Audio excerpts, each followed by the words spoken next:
Good morning. Sitting in for Gretchen Ho, I'm Pauline Verzosa. It is Wednesday, the 16th of April, and we're bringing you Morning Matters because your mornings matter. And here are the stories that matter today. Bus terminals, airports, and ports are expected to be more crowded with passengers this Holy Wednesday. We'll be checking the situation on the ground later on in the program. Vice President Sara Duterte has endorsed Senator Imee Marcos's re-election bid, citing friendship as the reason and not as a reward for hearings on former President Duterte's arrest. But that's according to the presidential sister herself. And a maritime law expert expresses concern over China's exploration of the Philippines' inter-island waters. Welcome to our program, Morning Matters, where we talk about the issues you need to know for the rest of your day. Now, first on the agenda, many devotees are expected to visit the Minor Basilica and National Shrine of Jesus Nazareno in Quiapo for Holy Week observance. And for more details, we are now joined by our mobile journalist, Marimon Reyes, who joins us live there from Quiapo. Good morning, Marimon. Marami na bang mga devotees na pupunta dyan ngayong Holy Wednesday? Good morning, Pauline. Business as usual pa rin dito sa Minor Basilica and National Shrine of Jesus Nazareno sa Manila.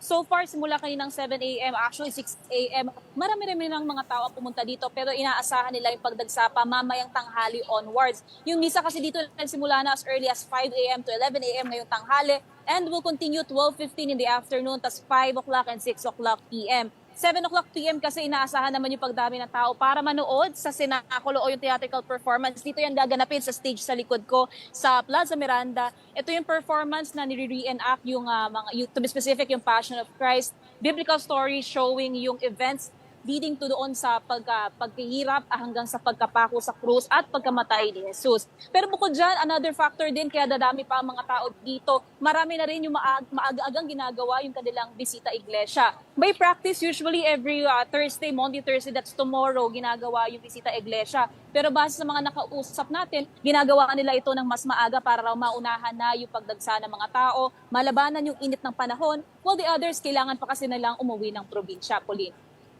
So, Marimon, ano yung mga preparasyon naman na ginagawa ng Minor Basilica and National Shrine of Jesus Nazareno dun nga sa pag-anticipate ng mga pupunta dyan? At ano yung figure din na inaasahan nila? Mas marami ba yan kumpara sa nakaraang taon?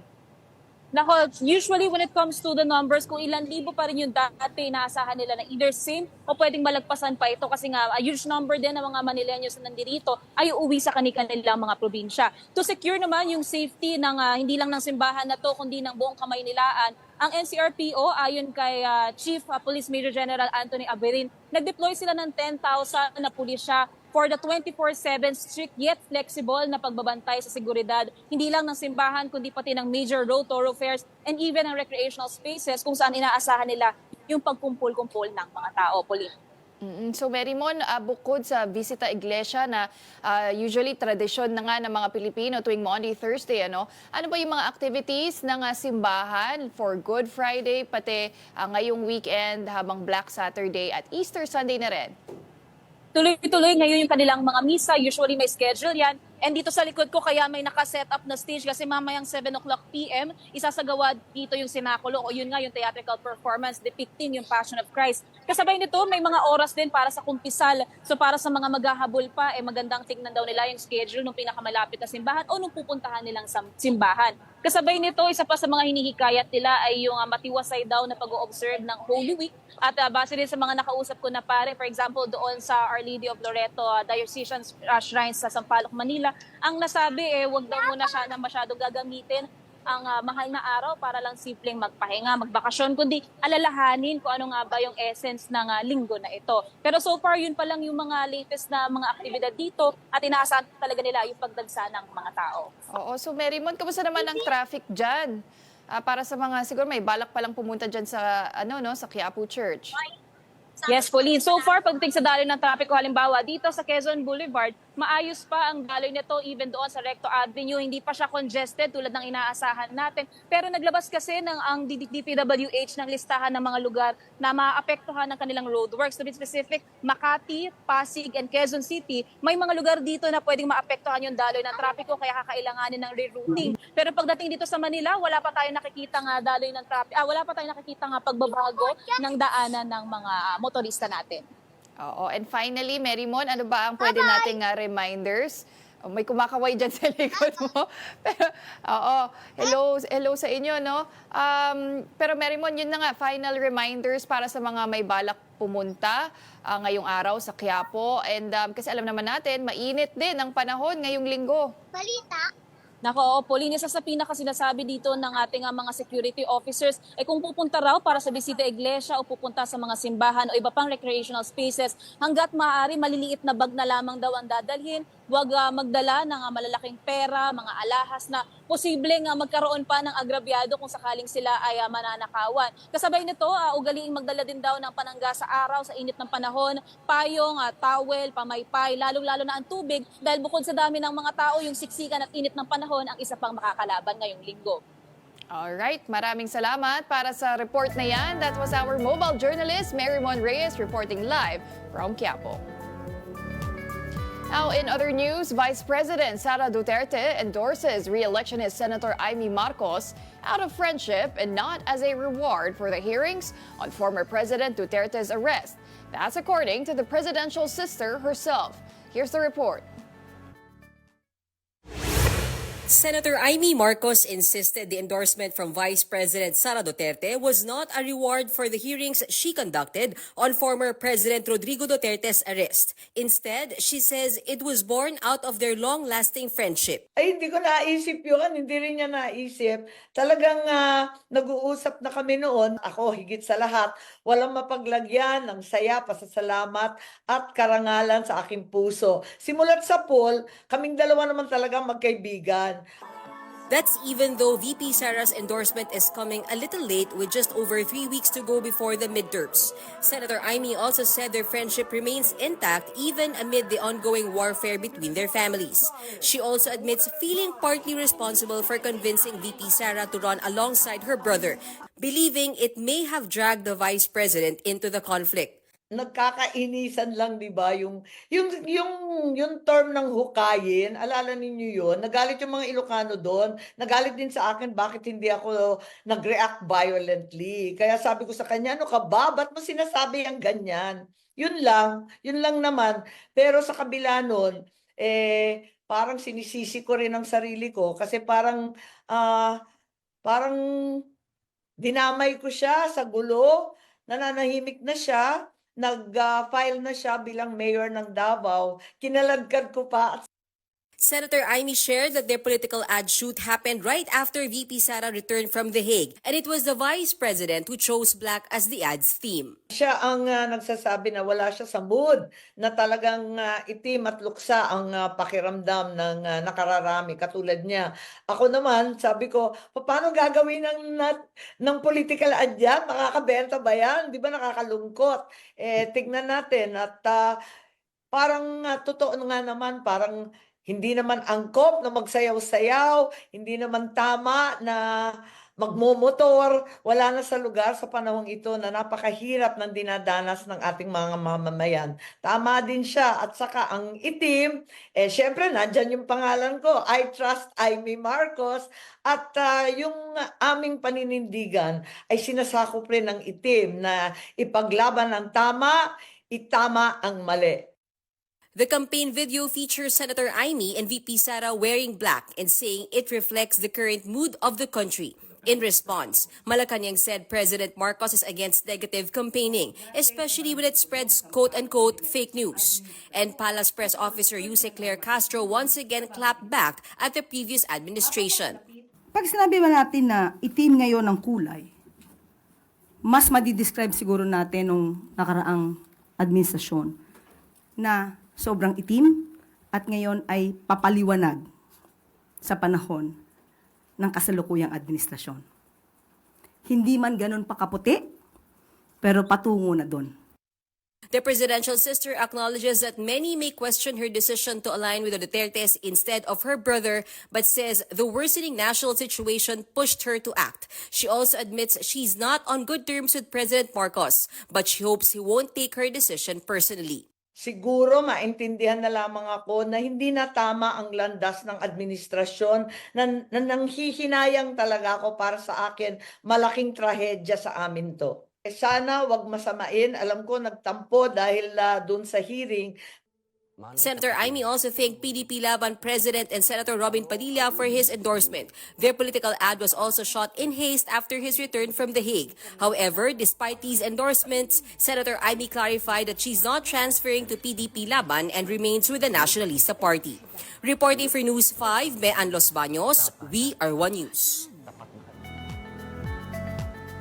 Meanwhile, another local candidate in the 2025 midterm elections is under fire for making racist remarks against Indian nationals during a campaign sortie. Here's that report. Tanggalin na natin ang Mumbai! Para wala nang amoy sibuyas na naiiwan sa Pasay City. This is the viral statement of incumbent Pasay City Councilor and mayoral candidate Edita Wawi Manguera during a campaign event. The remark, allegedly targeting foreign students studying at Pasay City General Hospital, was not well received by the Commission on Elections. Lalo na patungkol sa issue ng racism. Hindi po magandang biro. COMELEC has issued a show-cause order to Manguera for possible violation of anti-discrimination and fair campaign guidelines. She has 3 days to explain. COMELEC is also set to hear the complaint filed by Contra Daya against the vendor's party list. The group alleges that the party list top 3 nominees do not come from marginalized or underrepresented sectors, which they argue should lead to cancellation of its registration. Hindi talaga mga vendor. Yung isa, kontratista sa DPWH, at yung iba pa ay mga malalaking negosyante. It's a big mockery of the law. But according to COMELEC, based on a Supreme Court ruling, a nominee does not need to be a member of a particular sector to represent it in Congress. Sapat lamang na meron kang proven advocacy para sa sektor na yon. Now, from bus terminals to airports, passengers are hoping to spend the rest of the Holy Week outside the metro or even outside the country. And now we'll be getting updates from the Ninoy Aquino International Airport, where our mobile journalist Imee Atienza joins us. Hi Imee, good morning. Kamusta na ba ang mga pila sa check-in at immigration counters dyan sa NAIA T3? Good morning, Pauline. So far, payapa pa nga compared sa ine-expect na exodus na mangyayari ngayong araw dito sa NAIA Terminal 3. Pero kanina around 7:30 a.m., kita na natin na pumapasok yung mga tao para sa domestic flights. Doon sa international flights, wala pa masyado niyan. Pagdating naman sa immigration areas, wala tayo nakikitang pila. Kasunod na nga rin niya ng utos ni Pangulong Bongbong Marcos na magkaroon ng 44 immigration lines dito sa NAIA Terminal 1 at NAIA Terminal 3. So yan din yung inanunsyo ni Yuse Claire Castro kahapon. So far wala pa nagiging anomalya. Okay pa naman yung pila. At actually kung makikita mo dito ay hindi pa naman gaano karami yung taong pumapasok dito sa NAIA. Sakto lang yung dami ng tao at hindi pa nagkakaroon ng kahit anong problema. Ang patuloy na nga lang din paalala ng paliparan, huwag daw magdala ng flammable materials, ng mga patalin, pati na rin ng mga e-cigarettes, pati cigarettes, kasi yun ang higit na ipinagbabawal dito, Pauline. Pero Imee, anong oras ba inaasahan yung peak ng dami ng mga tao dyan ngayong araw? Mga around lunchtime daw, magsisimula na magsidatingan na yung mga tao dito, Pauline. Dahil nga may iba na nagtatrabaho pa at may ilang private schools din daw sa Manila na meron pang mga pasok up until 12 noon. So after niya, naabangan natin na mas marami pa nga yung taong dadating dito bandang hapon at around 800 flights nga daw, over 800 flights rather, yung inaabangan din natin dito for Holy Wednesday and around 150,000 passengers ang inaabangan para sa Holy Wednesday exodus dito sa NAIA Terminal 3, Pauline. So, Imee, bukas ba mas dadami pa ba ang tao? Yun ba yung tansya ng mga autoridad ng paliparan? Actually, inaabangan nila na sa mga susunod na araw, mas marami pa. At Good Friday nga daw yung tinatansya nila na may pinakamaraming flight dahil 851 yung flight na inaabangan nila para sa Good Friday at lalagpas pa nga daw yan ng 150,000 passengers pagdating ng Biyernes. So yun yung busiest day na pinoproject nila. And Pauline, actually, ngayon pa lang Holy Week, ngayong taon, 1.14 million, 1.14 million na yung projected na people volume from April 13 to April 20 dito sa NAIA. So marami-rami talaga, mas mataas yan ng 14% compared last year dito sa NAIA terminal. So, Imee, ilang oras ba dapat pumunta bago ang flight dyan sa NAIA? Usually kasi diba sinasabi pag international flight, 3 hours, pag domestic, 2 hours. Pero since may exodus nga tuwing Holy Week, ilang oras dapat ang i-allot ng mga babiyahe dyan sa NAIA? Actually, Pauline, at least 3 to 5 hours na ngayon before the flight. Ang suggested nga din nila, make sure na mag-check-in na online para kapag punta dito, mag-check-in, pipila na lang sila sa check-in, hindi na kinakailangan ng personal check-in. Dahil mabilis-bilis na rin naman yung nagiging proseso dito. Actually, itong sa likod ko, domestic flights yan, at mabilis naman yung nagiging daloy ng tao simula kaninang umaga. So yun yung abiso nila, talagang mag-check-in na and make sure na 3 to 5 hours before ng flight, lalo na sa mga international flights, na pumunta nga ng mas maaga para maiwasan din yung mga delay. And usually naman kapag may announcement sila, bukas naman yung information center dito, pati meron naman din silang speakers for announcements in case lang merong mga delayed flights din for today. Oo, and Imee, di ba ito nga si Transportation Secretary Vince Dizon ay nag-inspect dyan sa NAIA, may onting observations siya and the recommendation. So sa pag-iikot mo dyan, kamusta ba yung sitwasyon sa mga waiting area, sa mga comfort room, umayos na ba? Actually, mas okay na siya compared sa nangyari noong past few days, no? Ngayong mga upuan naman na-utilize na and merong mga aviation personnel dito na nag-iikot-ikot na nga rin para parang i-consult din kasi maraming yung mga bags yung nag-consume talaga ng mga upuan. So, pinagsasabihan nila yung ilang mga pasahero na ibaba na muna yung mga bagahe nila or mga luggages. Igilid muna para lahat makakaupo sa designated waiting areas. And makikita din natin yan sa screen, no? Meron ng OFW lounge na talagang mas nakakatulong para sa ating mga OFWs na magkaroon ng sarili nilang waiting areas. And paglabas kasi niyan, Pauline, sa OFW lounge, so dire-diretso lang, andun na yung immigration nila. So magkahiwalay na yung immigration ng mga inbound, outbound OFWs compared sa mga magbabakasyon na Pilipino outside of the country, Pauline. Alright, sige, maraming salamat para sa report na yan. That was mobile journalist Imee Atienza reporting live from NAIA. And now for the weather, at least 18 areas in the country may experience a danger level heat index today, April 15, according to Pagasa. In Los Baños, Laguna, the heat index is expected to reach a scorching 50 degrees Celsius. San Ildefonso, Bulacan may hit 47 degrees Celsius, while Tarlac City, Cavite City, and Tanawan City are expected to feel temperatures up to 44 degrees Celsius. Other areas like Etiaga, Isabela, Baler, Aurora, and Catarman, Northern Samar may experience 43 degrees Celsius heat. Meanwhile, a 42 degrees Celsius heat index is forecast in parts of Metro Manila, Central Luzon, Mimaropa, and Western Visayas, including Pasay City, Clark Airport in Pampanga, Coron, Palawan, and Iloilo City. Pagasa warns that heat indices between 42 degrees Celsius and 51 degrees Celsius pose high risks for heat cramps, exhaustion, and stroke. The public is being urged to stay indoors, to stay hydrated, and to wear light clothing to avoid heat-related illnesses. Don't go away. We still have more stories right after this break. Keep it here.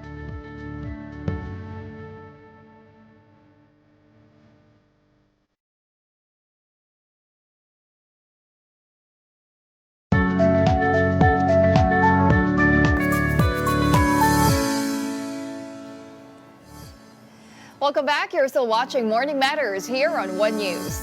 And now let's check the situation at the Parañaque Integrated Terminal Exchange or PITX, where our mobile journalist Ivan Tarinque is on the ground to give us the latest. Good morning, Ivan. Dumami na ba ang mga tao dyan kumpara ng mga nakaraang araw? Muli nagsimula na nga dumami ang bilang ng mga pasahero dito sa Parañaque Integrated Terminal Exchange o PITX. Kung ikukumpara sa kahapon, di hamak na mas mataas ang volume ng tao ngayong umaga sa pinakahuling talanga ay umabot na sa 27,000 ang bilang ng tao sa terminal as of 7 a.m. Pahirapan na rin ang pagkuha ng mga tiket dahil nasa 78% na ang fully booked sa ilang biyahe pa Bicol. Dahil dito, nagdagdag na sila ng halos 20 na extra trips para matugunan ang demand ng mga pasahero. Inaasahan ngayong araw ang mag-peak ang dami ng pasaherong uuwi sa kanilang lalawigan at ayon sa kanilang estimate ay aabot sa 200,000 ang kabuuang bilang ng pasahero ngayong araw. Para naman bukas, nasa halos 70% na ang fully booked sa ilang biyaheng pa Bicol. Kaya naka-standby na rin ang humigit kumulang 10 extra trips para dito. Nagkalat pa rin naman yung mga passenger assistance desk sa iba't ibang bahagi ng terminal at patuloy pa rin naman ang mahigpit na seguridad sa loob at labas ng terminal. Pauline? So Ivan, yung mga wala pang ticket, makakabili pa ba sila dyan? Yes, tama ka dyan, Pulino. Kahit pa paano makakabili naman yung ibang mga ating kapasahero mag-walk-in, makakabili pa rin sila ng mga ticket. Pero unfortunately, baka magantay sila ng matagal-tagal, no? Dahil usually, pag simula nga nung Monday, medyo yung ibang mga pasahero nag-walk-in dito ay umaabot na ng 3 to 5 hours yung kanilang hinihintay para lang makasecure ng ticket, no? Pero ngayong araw, dahil nga ngayon inaasahan yung talagang peak ng exodus, no, ng exodus sa mga tao ngayong Semana Santa ay baka mas tumagal pa dyan yung bilang ng kanilang oras na antayin. Kaya naman yung iba, nakausap natin, no, March pa lang ay nakabook na sila ng ticket para ngayong araw ay pabiyahe na lang sila. No? Kahit na may ticket, dumating sila dito sa terminal, maaga pa lang, no, 7:30 nandito na sila. Kahit na alas 10 pa yung kanilang biyahe, mas okay na daw yun kaysa naman wala silang ticket at magantay pa sila ng matagal para lang makakuha ng ticket pa uwi sa kanilang probinsya. Oo, tama ka dyan, Evan. Ano? Mas maiging nga naman talaga mag-book in advance at gawin na yan online para hindi na ma-hassle pagdating dyan sa PITX. Pero gaya ng sinabi mo, Evan, no, today yung inaasahang peak ng dami ng mga tao dyan sa PITX. So, yung mga bus ba, on time naman yung kanilang pag-alis?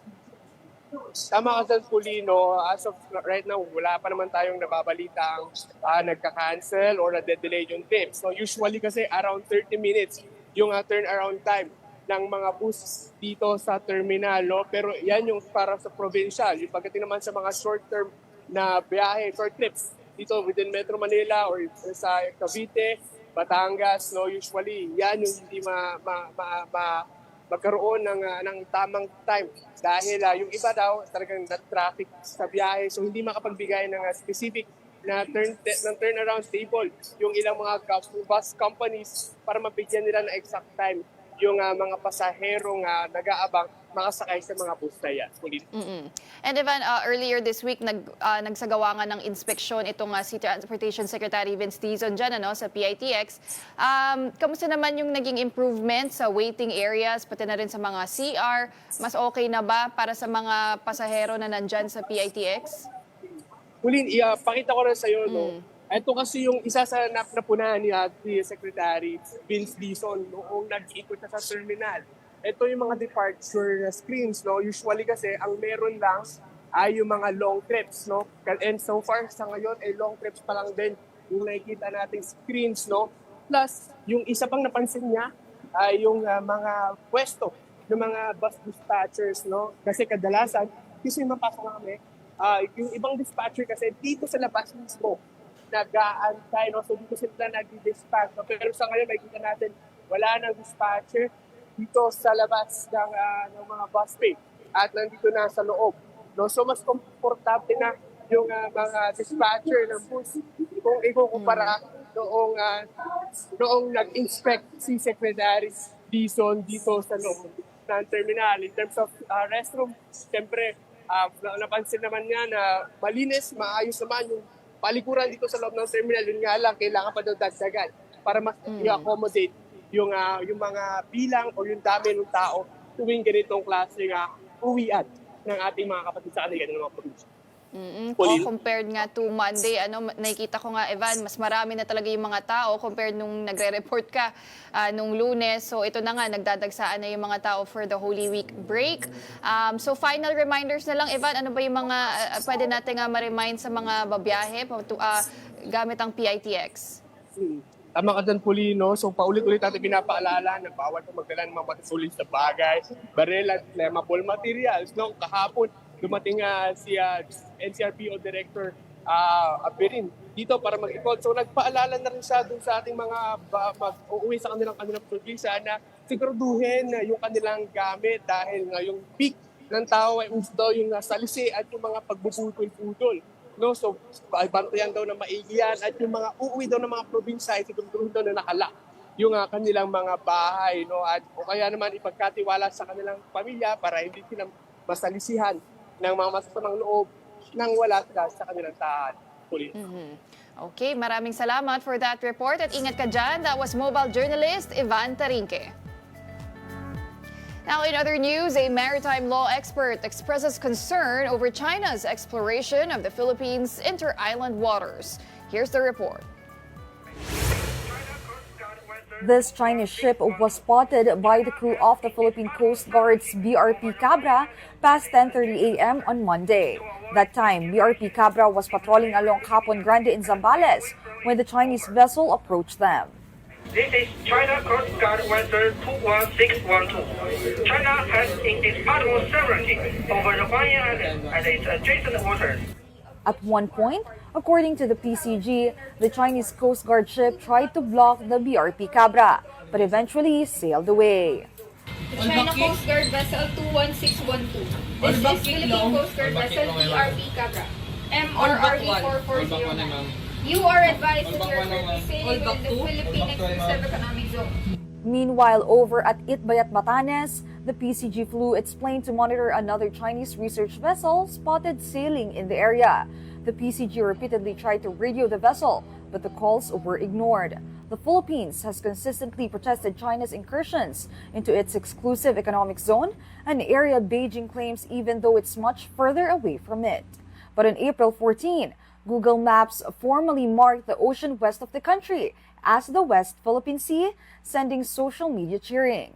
The armed forces naturally also welcomed this inclusion, saying it affirms international recognition of the country's sovereign rights as upheld by the 2016 arbitral ruling under UNCLOS. However, the WPS label can't be used as a tangible proof that China's entry into our EEZ is illegal. Google follows local naming conventions, and as they said, it's long been called WPS, they just made it larger and easier to see. Speaking on the big story, maritime law expert attorney Jay Batongbakal said that while the WPS label on Google Maps is a welcome development, this also means wider recognition among private entities. We thank Google, of course, for doing this, but we also have to keep in mind that as a private company, Google is not a representative of, say, any country, no? So what it means really is that it's more of the widening recognition among private entities, citizens, and both natural and juridical, no? Of awareness of the Philippines and its rights and entitlements. More importantly, Batongbakal expressed concern over China's exploration of the Philippines' inter-island waters using drones. It can be used for both scientific and or military purposes, the kinds of data that these drones are designed to collect. No? So it's only right that the Philippine Navy, Coast Guard, our maritime authorities, as well as our own citizens, no, when they see these things floating in our inter-island waters especially, they should be recovered and brought to the authorities, no, so that we can find out what they've been looking for or what they've been collecting. President Bongbong Marcos has signed into law the measure renewing the franchise of the Manila Electric Company, or Meralco, for another 25 years. It was confirmed by Executive Secretary Lucas Bersamin. Persimmon said the president approved the franchise renewal on April 11. Both chambers of Congress earlier passed the bill on final reading, granting Meralco continued authority to operate as the country's largest electric power distributor. Meanwhile, light traffic was observed along NLEX as of 6 a.m. today, Holy Wednesday. These include usual choke points such as the toll plazas in Balintawak, Mindanao Avenue, and Bocaue, Bulacan. Light traffic was also seen along San Fernando north and southbound lanes. According to NLEX management, this is also the same situation in all other areas up to the PITX. And now let's get more updates from NLEX management. The Expressway Senior Manager for Traffic Operations, Robin Ignacio, now joins us on the line. Good morning, Sir Robin. Gano'n na po ba karaming sasakyan ang inaasahan nyo sa NLEX ngayong araw? Opo, the average will increase by 10%. Yun po yung expectation natin today, actually up to Monday na po yan. We're expecting yung exodus starting early this afternoon until later tonight po. And then again, tomorrow, early morning, up to early afternoon. So right now we are seeing a bit more vehicles, but yun nga po, expectation namin is later this early afternoon. So, sir, what are some of the traffic management strategies that the NLEX will be implementing in order to mitigate traffic along the expressway? Yes, since it's a yearly situation or observation that the exodus happens during Holy Wednesday afternoon until Thursday afternoon, we will implement right away a counterflow from Balintawak area up to Marilao area and also at San Fernando up to the area just to help ease out the volume going north. And sir, this zipper lane will be open just today until tomorrow? This is for the northbound traffic and for the Saturday traffic, that's people coming back to Metro Manila. We will implement counterflow Saturday 12 noon and also Sunday 12 noon. The counterflow will be from Dau to San Fernando and also from Balagtas up to Bocaue Toll Plaza. And from Bocaue Toll Plaza, that's just after Bocaue Toll Plaza 26, up to Balintawak area. So for today and tomorrow, it's for the counterflow is for the northbound traffic, and for Saturday afternoon, evening, and Sunday afternoon and evening, it's for southbound traffic. And sir, as you mentioned, this is a yearly observation. So NLEX already knows what to expect every year in terms of course, the volume of vehicles. So with that, sir, ano po ba yung mga particular choke points na inaasahan nyo during this period? Yes, definitely toll plazas, minimal na po yung ating mga queuing. Only if the main line is already full. At times you cannot fast track the transaction already at the toll plazas entering. But for this one, the choke point that we are seeing is again right after Bocaue Toll Plaza up to Marilao area, and also the two-lane stretch of the expressway, which is from San Fernando to Dau, and also a part of PITX going to Tarlac Toll Plaza, because we also implemented additional toll collection points at Tarlac Toll Plaza just to hasten the passage of motorists in that last toll plaza of PITX. Well, sir, since you mentioned that the usual choke points are at the toll plazas, will all booths be operational this Holy Week? Is there added manpower, especially for the cash lanes? Kasi minsan dun din po nagiging mahaba yung pila. Yes. Yeah, we are expecting that queues, of course, will be longer at our cash lanes, wherein meron pa rin naman talagang cash lanes in all our toll plazas. And what we usually do is to convert some of the RFID lanes into cash if the queue is really that long. But on the premises that it will not affect, of course, the RFID users.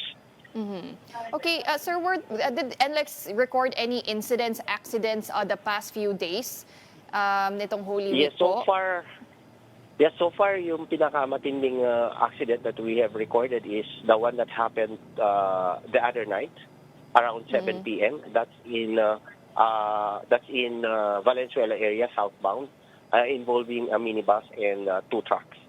Aside from that, there are other minor incidents, but they were cleared quickly, so it did not affect our traffic flow that much. And sir, if there are any incidents or accidents, what can motorists do? O kung wari na tumirik rin po sila sa NLEX, ano po ba dapat nilang gawin? Yes, even if we have more people roving around who most probably will be able to see the incident, we also have CCTVs at our traffic control room, wherein we just added 17 CCTVs just 2 weeks ago. No? So most probably all of them will be, most of them will be detected through this means. But if ever that hindi na po sila makita kagad, they will not be detected immediately, they can call 02-135,000 so we can send assistance immediately. And by the way, we already implemented again free towing for class 1 to the nearest exit, starting at 6 a.m. today, and it will be up to Monday 6 a.m. For us to clear incidents faster, so that they will not be affecting the traffic flow that much. All right, and finally, sir, any tips, reminders for motorists who will be flying NLEX this Holy Week? Yes, even if we are going to implement free towing for class 1 to the nearest exit, it should not be a cause for motorists not to prepare well. We're requiring them, asking them to prepare well, and in their preparation, dapat they will be able to check their vehicles that it is in good condition, as well as the driver, of course, dapat may pahinga and in good condition. And also, for motorists who still don't have RFID, kung pwede magpakabit na, and if they already have RFIDs, please ensure that they have enough load balance so that there will be no problem at our RFID labels. Okay, well, thank you very much for your time and updates. That was the NLEX, or North Luzon Expressway Senior Manager for Traffic Operations, Robin Ignacio. Thank you, sir. Thank you very much and good morning. All right, now stay tuned because Morning Matters will be right back after this short break. Keep it here.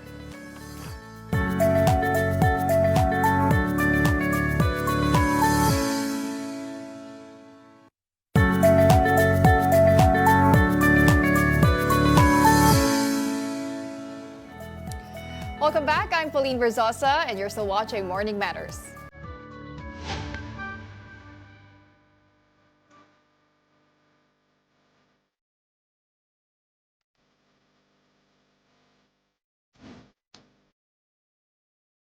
Now, our today's guest can make you laugh while making you think. From TikTok to the pulpit of humor, Romar Chuka, also known as the Catholic comedian, is now joining us live here in the studio. Good morning, Romar, and thank you for being here with us this Holy Wednesday here on Morning Matters. Good morning to the millions of people who are watching right now from heaven and earth. From heaven and earth. Oy, gusto ko yun, Millions. Speaking of millions, I mean, you have millions of views on social media engagement, and that's because of your persona on social media, which is the Catholic comedian. And in order to get to know you better, Romar, tell us about your background. Paano mo ba nasimulan itong Catholic comedian? Well, ang background natin ay LED screen, pero paano ko nasimulan yan ay, sa pamamagitan talaga ng TikTok. No? It was because of the pandemic. I was taking up my MBA degree, and then we had a thesis time to write our thesis. Your MBA was about business? Yeah, it was about business. So, very business-oriented din ako.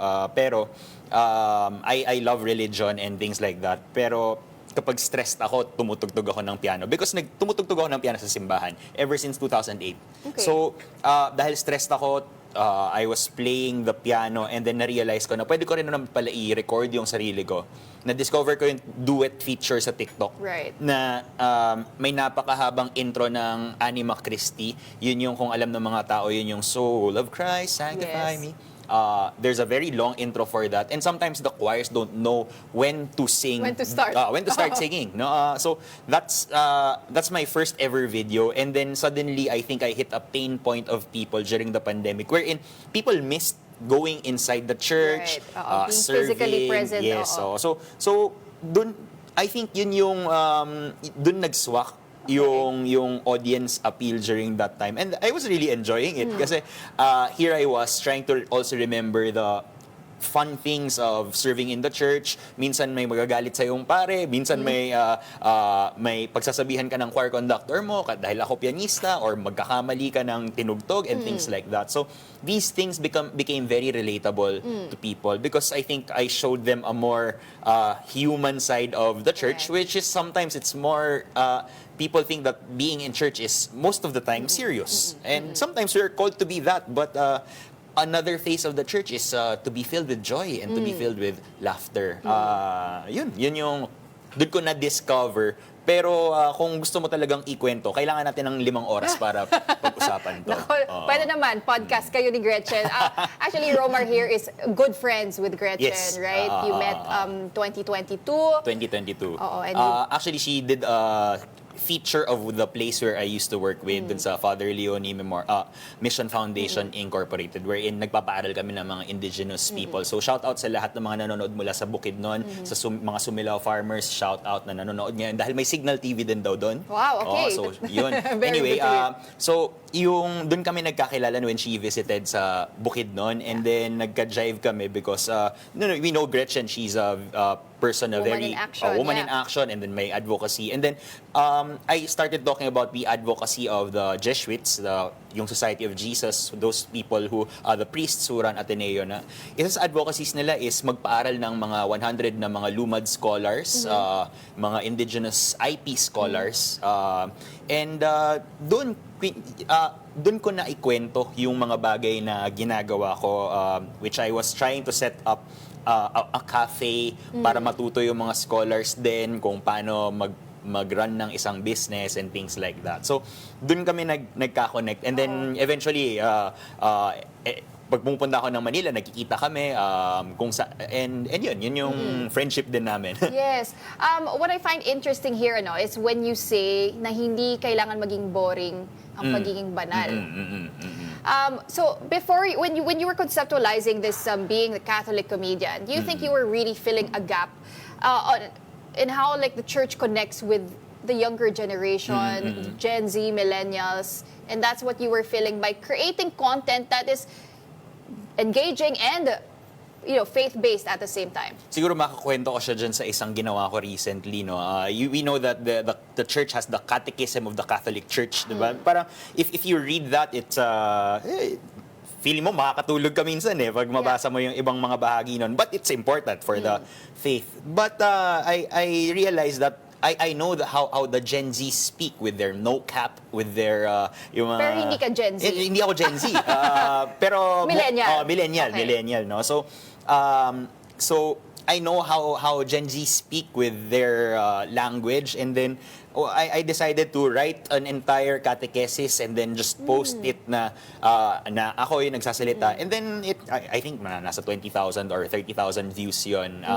So I think yung sa pagsagot ng tanong mo, masasagot ko yun sa pamamagitan ng isang business concept sa marketing, yung blue ocean strategy, wherein minsan pag iniisip natin comedians, 'di ba? Stand-up comedies, which is a very good thing. I have stand-up comedian friends. They invited me to their podcast before. But there are also Catholic content creators na nagbibigay ng reflection, napakaseryoso. I think what I did was blur the lines, no? Between the two. It doesn't have to be boring. Yes, it can be fun and engaging. Na hindi lang siya seryoso, no? Na may paraan pala to engage with the youth and maybe the older generation, no, of today. What it's like to be a Catholic na hindi lang kailangan pala puro dasal, which is important. Hindi lang pala kailangan puro pagpunta sa simbahan, which again is very, very important. But also your life beyond the church is also important. Your very secular lives, yun yung sinasabi ko rin. So, part of the secular life is humor, di ba? And I think yun yung medyo nakuha nating kiliti sa mga tao mula sa ginagawa nating content. Actually, Romar, I found out that you've been also teaching Christian life education since 2016, right? I taught from 2016 to 2020 sa Ateneo High School, no. And then after my MBA, I also taught market research at marketing na doon sa Bukidnon naman for an entire year. Pero for me, no, I think what's happening right now with the ministry, I call this also a ministry that I'm doing, is that also I'm blurring the line between the classroom and the real world, 'di ba? So hindi ang pagiging teacher ko, no? Kasi pinagmamalaki ko yan eh. Sinasabi ko I'm Mr. Romar Chuka, LPT, MBA, LTO. Licensed you really earned professional it. driver, no? Ay, hindi. Yun. Hindi, pero totoo yun. Licensed non-professional driver. Okay. Yeah, anyway, so sabi ko, I think nakakaturo din to eh. Itong voice na meron ako, may mga nakikinig kahit papaano eh sa mga ginagawa kong kalokohan online. Well, I wouldn't say it's kalokohan, Religious personally. kalokohan with meat. Because when I watched your content on TikTok, no, parang you're right. It makes it more relatable to the younger generation. I guess not even younger generation, even any generation nga, because it speaks in a more organic, raw way that can make it very relatable to everyone. But I'm sure, Romar, no, you've also probably encountered some criticism, maybe from conservatives. Have you received any negative criticism? I wouldn't say na, kasi I have very conservative friends din. I also attend the traditional Latin Mass I attend yung mga Mass na may liturgical dancing and things like that. So, very wide ang spectrum ko sa pagdating sa mga kaibigan. Pero there are select people, whenever I speak about touchy subjects, kasi napakaraming touchy subjects. For example, there was yung LGBTQ nung yung Pride Month. Nagsasabi lang naman ako, Happy Pride Month, 'di ba?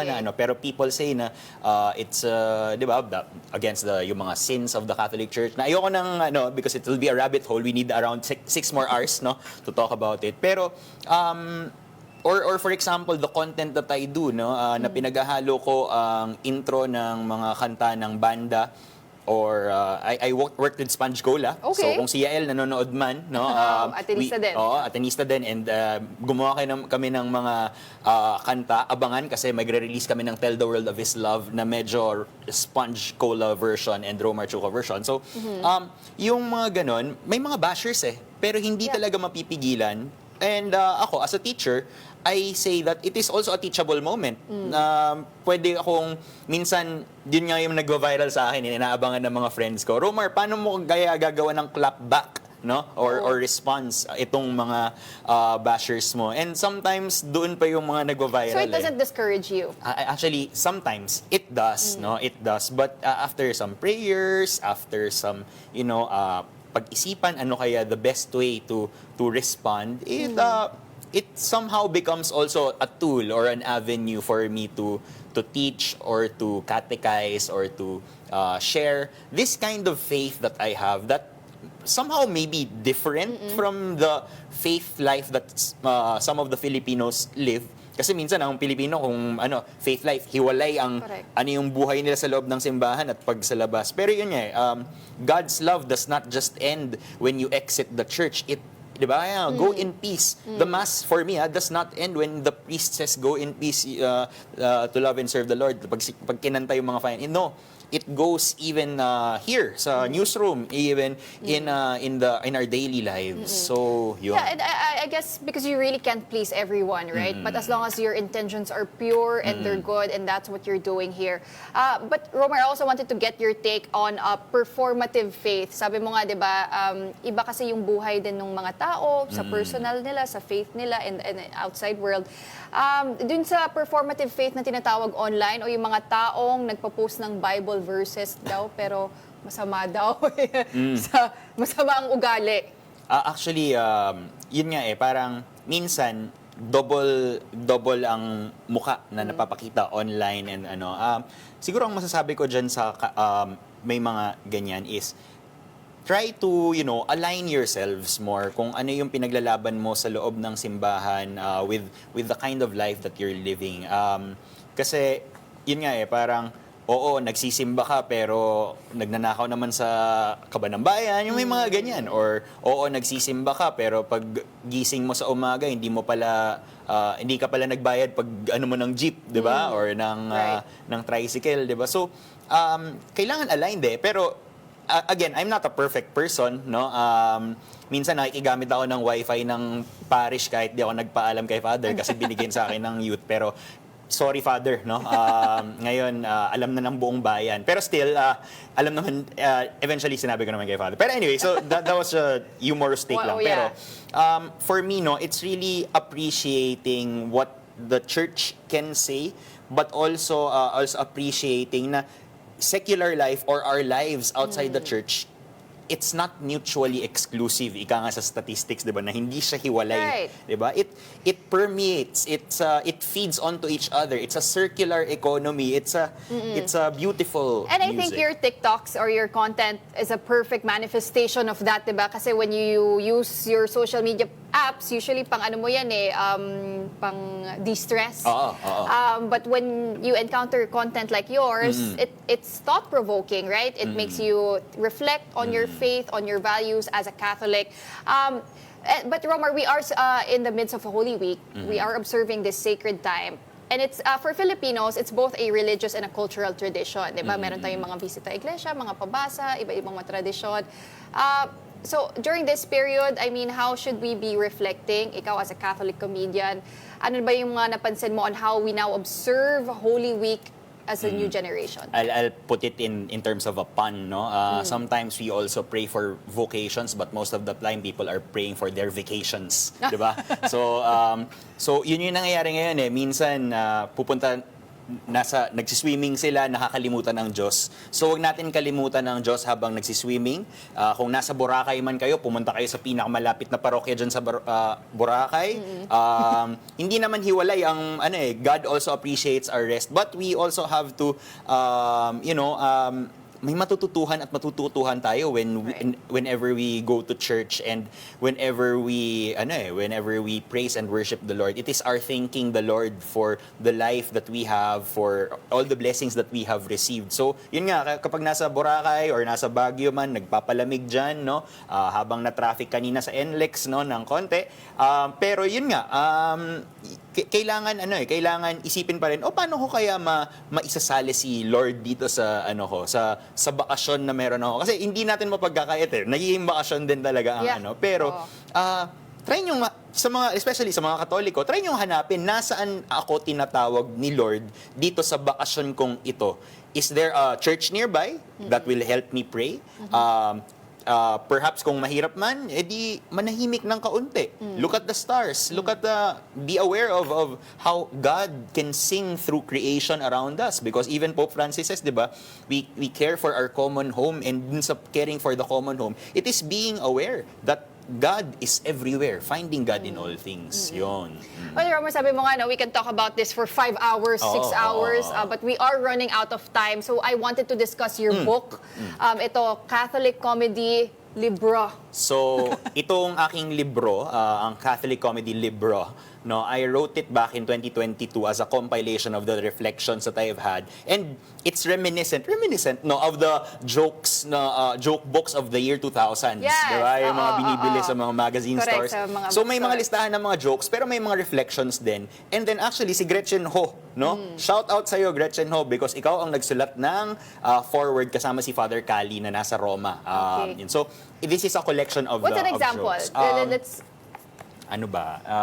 Ng mga joke ba yan? Oo, actually. Pero, anihin nyo na lang. Mahaba ba? Sige, maghanap ako. For example, gumastos kaya si Jesus tuwing may 11.11 sale sa public market? Because, di ba, si Jesus pumunta sa public sale. No, because Jesus saves. Yan. So, mga ganong mga bagay. So, this book actually was a finalist dun sa 18th Cardinal Sin Catholic Book Awards. Kaya there's the honor na the Catholic Church also, likes It's what I do. recognized, Oo. being recognized. So where can our viewers find your book, order your book? They can order this book sa jescom.ph. No? Just look for the book, i-search nyo, mag-a-appear yan sa Google. Sa mga nasa Roma, you can also buy kasi pwede rin naman ba international? International. Yeah. Okay, well, thank you very much, Romar, for joining us this morning. You're welcome. We really appreciate your insights and hopefully magkaano na kayo ni Gretchen, no? Magkatugma yung schedule nyo. Oo, nagkakasalisi kami. Totoo yan. All right, but thank you for your time. You're welcome. Joining us this morning, Catholic comedian Romar Chuca. And that will do it for today's episode of Morning Matters. Thank you for joining us. I'm Pauline Verzosa, sitting in for Gretchen Ho. We are One News, all sides, all the time.